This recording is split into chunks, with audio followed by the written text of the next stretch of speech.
ቤቱ ጉልበቴ ሆይ እወድሃለሁ።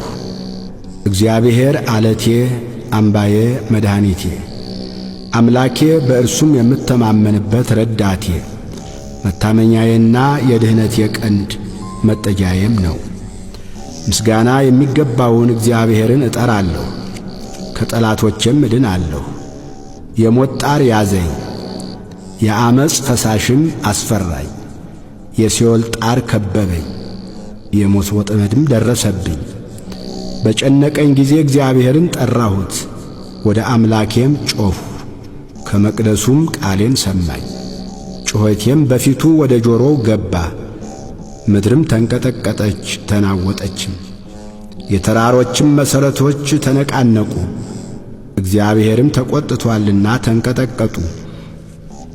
ከቁጣው ጢስ ወጣ፣ ከፊቱም የሚበላ እሳት ነደደ፣ ፍምም ከእርሱ በራ። ሰማዮችን ዝቅ ዝቅ አደረገ ወረደም። ጨለማ ከእግሩ በታች ነበረ፣ በኪሩቤልም ላይ ተቀምጦ በረረ፣ በነፋስም ክንፍ በረረ። መሰወሪያውን ጨለማ አደረገ፣ በዙሪያውም ድንኳኑ። በደመናት ውስጥ የጨለማ ውሃ ነበረ። በፊቱ ካለው ብርሃን የተነሣ ደመናትና በረዶ የእሳት ፍምም አለፉ።